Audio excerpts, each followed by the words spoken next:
বাংলা চলচ্চিত্রের কিংবদন্তি চিত্রনায়িকা ববিতা জাতীয় ও আন্তর্জাতিক অঙ্গনে যার রয়েছে অভিনয় খ্যাতি।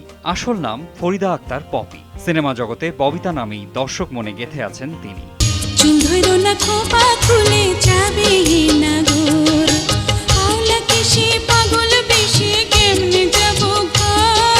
1953 সালে বাগেরহাট জেলায় জন্মগ্রহণ করেন তিনি। বড় বোন চলচ্চিত্র অভিনেত্রী সুচন্দার অনুপ্রেরণায় চলচ্চিত্রে পা রাখেন ববিতা। 1968 সালে শিশু শিল্পী হিসেবে জহির রায়হান পরিচালিত সংসার সিনেমার মাধ্যমে আত্মপ্রকাশ করেন তিনি।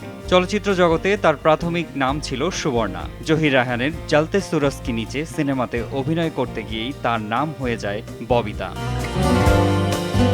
নতুন এক্সপেল এর নতুন ফর্মুলা আরপিএম এর ডুয়েল অ্যাকশনে ঘরের মশা বাঁচবে না, বাইরের মশা আসবে না।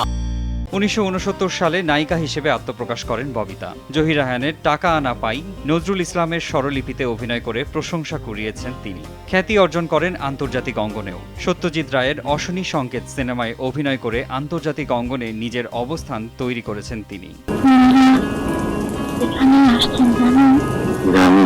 ক্যারিয়ারে 300টিরও বেশি চলচ্চিত্রে অভিনয় করেন ববিতা। এর মধ্যে অরুণোদয়ের অগ্নিসাক্ষী, আলোর মিছিল, ডুমুরের ফুল, বসুন্ধরা, গোলাপি এখন ট্রেনে, নয়নমণি, জন্ম থেকে জ্বলছি, দীপু নাম্বার 2, মিস লঙ্কা, জীবন সংসার, পদ্মা মেঘনা যমুনা সিনেমাগুলো উল্লেখযোগ্য।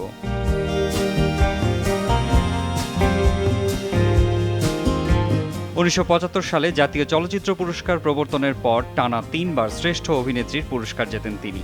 এছাড়া 1985 সালে আরেকবার শ্রেষ্ঠ অভিনেত্রী, 1996 সালে শ্রেষ্ঠ প্রযোজক, 2002 এবং 2011 সালে পার্শ্ব চরিত্রে শ্রেষ্ঠ অভিনেত্রী হিসেবে জাতীয় চলচ্চিত্র পুরস্কার অর্জন করেন। ক্যারিয়ারের স্বীকৃতিস্বরূপ 8 বার জাতীয় চলচ্চিত্র পুরস্কার, 6 বার বাচসাস পুরস্কার এবং 2016 সালে তাকে জাতীয় চলচ্চিত্র পুরস্কারের আজীবন সম্মাননা পুরস্কার প্রদান করা হয়।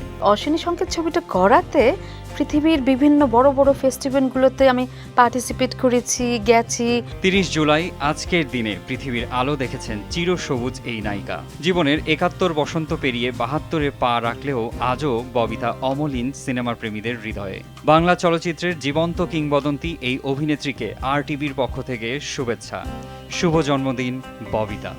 চুরি করেছো আমার মনটা, হয় রে হয় মিস লঙ্কা।